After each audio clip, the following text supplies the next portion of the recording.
Welcome in رش کے دل channel. دوستو، سابقہ ویڈیو میں ہم نے جو بات کی تھی، آج اسی کا مرحلہ ہم آگے بڑھا رہے ہیں۔ آج ہم آپ کو بتانے والے ہیں کہ امریکہ کیوں یہودیوں کو سپورٹ کرتا ہے، یہودیوں کی نظر میں تخت داؤد کی حقیقت کیا ہے۔ عیسائیوں کی آپس میں مذہبی جنگ شروع ہو چکی ہے، جو کہ بظاہر نہیں لگ رہا۔ سب سے بڑی راز کی بات یہ کہ عیسائی کیوں چاہتے ہیں یہودی ختم ہو، جبکہ ظاہری طور پر تو ایسا لگتا ہے، بلکہ حالیہ کا جو ابھی اسرائیل اور فلسطین کی جنگ ہوئی، اس سے تو ایسے لگ رہا ہے کہ عیسائی یہودیوں کو سپورٹ کر رہے ہیں، حالانکہ ایسا نہیں ہے۔ آئیے جانتے ہیں اس ویڈیو میں وہ سارے راز۔ اب آئیے عیسائیوں کی طرف۔ عیسائیوں میں سب ایک جیسے نہیں ہیں، جیسے اللہ رب العزت نے قرآن پاک میں ارشاد فرمایا، لیسو سواءً، وہ سب کے سب برابر نہیں ہیں۔ دوستو، یہ جو قرآن پاک کی آیت ہے، اس میں عیسائیوں کے فرقوں کے متعلق میرے رب ذوالجلال نے فرما دیا ہے کہ ان کے اندر بھی فرقے بن چکے ہیں، یعنی عیسائیت میں بھی مختلف مذہبی نظریات رکھنے والے لوگ ہیں۔ ان میں ایک پروٹیسٹنٹ فرقہ ہے جس کا امام پہلے برطانیہ تھا، اب امریکہ ہے۔ یہ ایک نسل ہے جس کو وائٹ اینگلو سیکسون پروٹیسٹنٹس یعنی WASP کہتے ہیں۔ یہ سب یہود کے پشت پناہ اور مددگار ہیں، بلکہ اس وقت یہ مذہبی یہودی سے بھی زیادہ اسرائیل کے حمایتی ہیں۔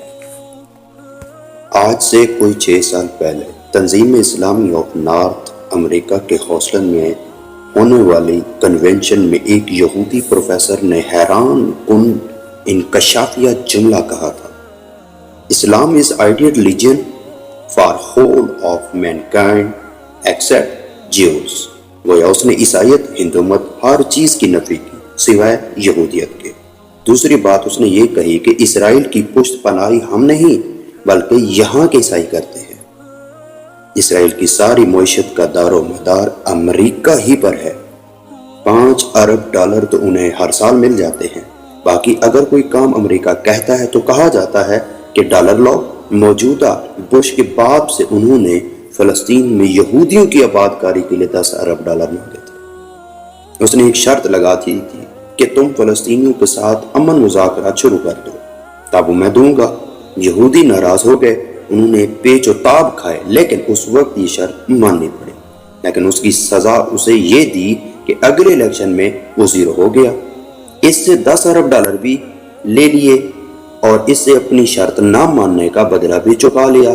تو عیسائیوں میں ایک تو یہ پروٹیسٹنٹ ہیں خاص طور پر، اور اخص الخاص کی حیثیت سے ایونجلسٹ جن کی امریکہ کے اندر اکثریت ہے، وہ اسرائیل کی حمایت کر رہے ہیں۔ وہ بھی اس کے قائل ہیں کہ تیسری عالمگیر جنگ، جسے یعنی آپ کہہ سکتے ہیں کہ امریکہ کے اندر ایک نام دیا جاتا ہے آرمیگیڈون، جلد از جلد ہونی چاہیے۔ اس کے نتیجے میں گریٹر اسرائیل وجود میں آنا چاہیے تھا، 3rd ٹیمپل تعمیر ہونا چاہیے جہاں تخت داؤد علیہ السلام رکھا جائے۔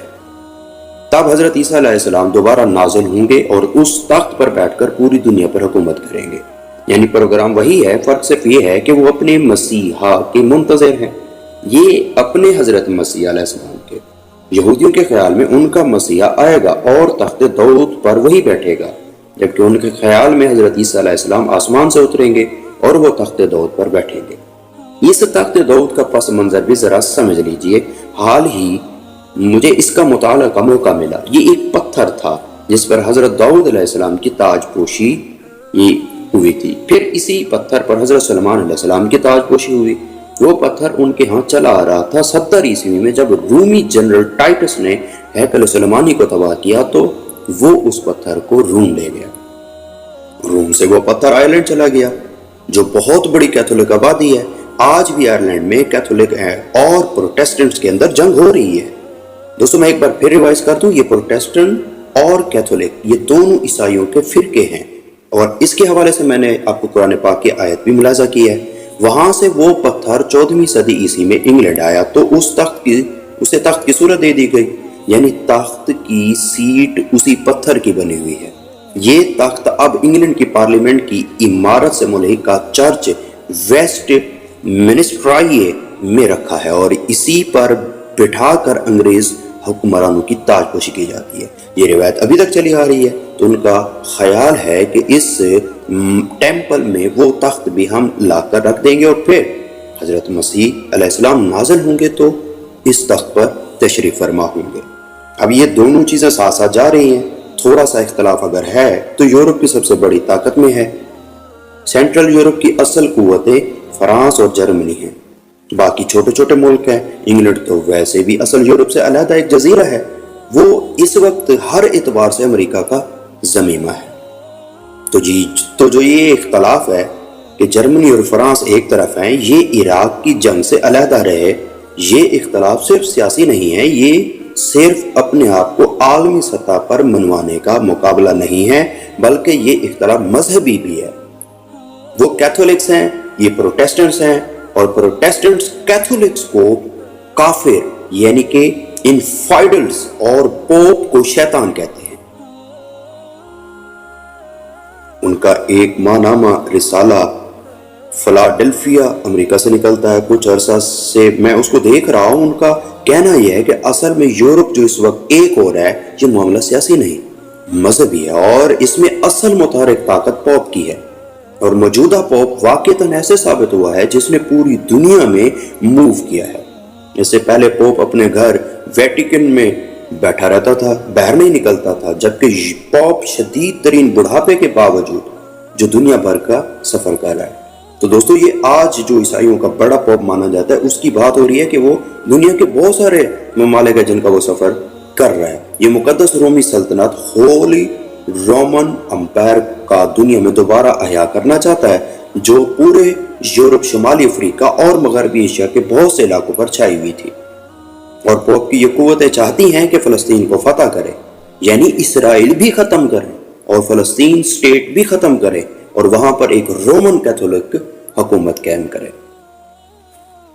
تو دوستو، اگلی ویڈیو کے اندر ہم جغرافیکلی آپ کو سمجھائیں گے اور اس کی تاریخ بھی بتائیں گے، پروٹیسٹنٹ اور کیتھولکس، اور کیا واقعی یہودیوں کو ختم عیسائی کریں گے یا مسلمان کریں گے۔ انتظار کیجئے میری اگلی ویڈیو کا۔ اللہ نگہبان۔